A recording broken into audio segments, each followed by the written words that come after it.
last couple of games, the voice of Rajon, over these last couple of games. What kind of impact has it had on you specifically? Just like I said, we need everybody engaged, even guys that are not getting minutes. So, if they're watching the game, just seeing, what details that, I need to get better at, or, whoever's on the floor, my teammates, just listening to what they're saying and seeing if I see the same thing when I'm out there. And we got time for one more, and we'll take it from home. Kawhi, Nick doesn't do a lot of things that really show up in the stat box, but tonight he had that big chase down block, tip and dunk. What are some of the things you appreciate the most that he brings to this team? Pretty much what you just said, doing the little things, the things that don't show up on the stat sheet. Him playing defense, putting pressure on, on T's best players or their best shooters at times. And then just bringing a, veteran presence. And, you know what I mean? He's been great. He's been great for us. And, I like him. He's a team guy. Thanks, Kawhi. Have a great night. This was the second of 9 straight at home in the span of 16 days, Corey. Looking at the homestand, one game at a time. Obviously, Orlando's next, but is anything jumping out at you?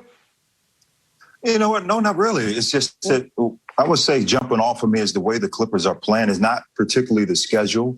If they continue to play good basketball and play defense and, play with a sense of force and aggressive, good things will happen for this team. And, any game, any person could win is who wants it more. And I just think the Clippers at this moment, they want the games more.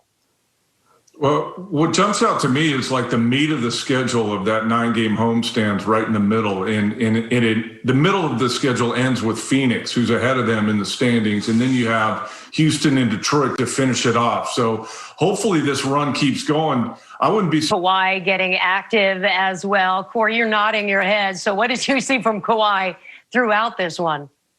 Well, you know what? I felt that Kawhi had a lot of help tonight. And he was 10 for 21. He had 23 points and 9 rebounds and 8 assists. You could see more of the facilitating from Kawhi Leonard.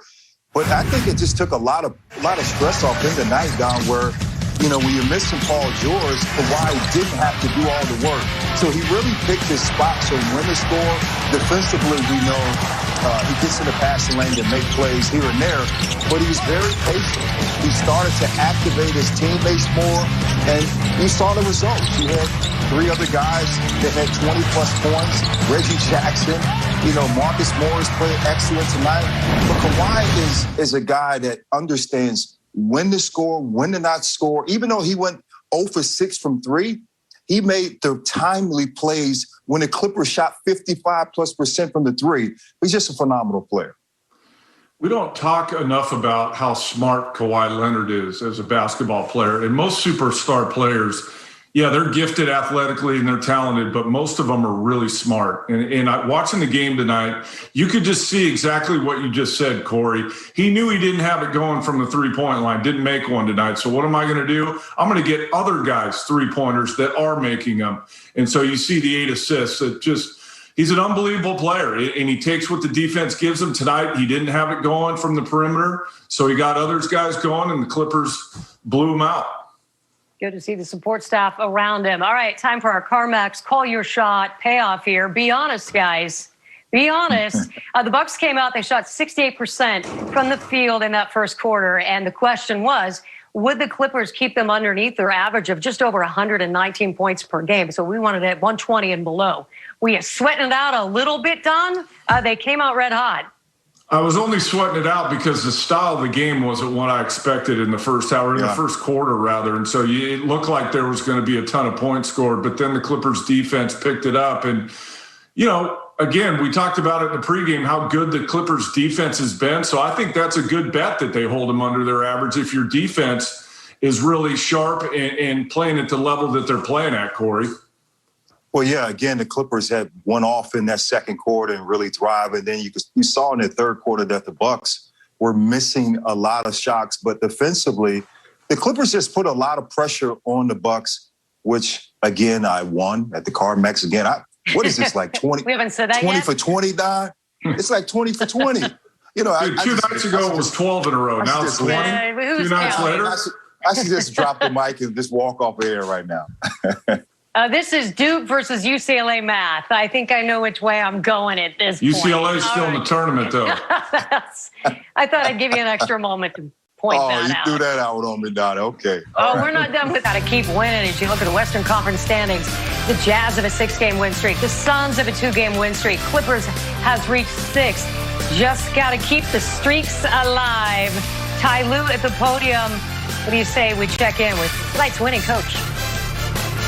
Having a defensive mindset every time they step on the floor, and that's had carryover. You know, offensively, just be able to play after the plays we've been working on for the last 3 months, and like you can just finally see it starting to come together. And like I said, we had a lot of lineups on the floor that you'll probably never see again. We just kind of had to just keep pushing buttons, but just teaching those guys how to play after the play helped us out tonight as far as just playing the game and then making drive and kick and making plays for yourself or your teammates. Thanks for the Kahari. Hey, what's going on, Coach? Now, obviously, you want our guys to be here, but would you say that's a silver lining, guys? The fact that you get to experience your different lineups. Say it again. I'm sorry, I couldn't hear you. I said, would you say that's a silver lining with guys being out? That you get to experiment with different lineups. I mean, not some of the lineups we had in tonight. I wouldn't say that, but we were trying to match Zoo's minutes with Giannis as much as possible, and they kept getting him in and out, so it kind of made our lineups tricky as well. But like I said, I thought Zoo did a fantastic job on him. He came out and made 2 threes early on and 1 pull-up, but, we was giving that shot up. And outside of that, I thought Zoo's physicality and being able to play him at the rim was very huge for us. And like you said, a lot of guys stepped up, and it was just a total team win. Let's go to Andrew. Hey, Ty, you guys had that 7-game win streak earlier this year, but that streak was usually guys are pretty healthy during that run. You've done this, obviously missing Serge, obviously missing Pat, Paul tonight. Is this about as good as you've seen the team play all year? Yeah, we've been playing well. I think everything we've been working on and frustrated about early on in the season, you can finally see it come together. Small pick and rolls.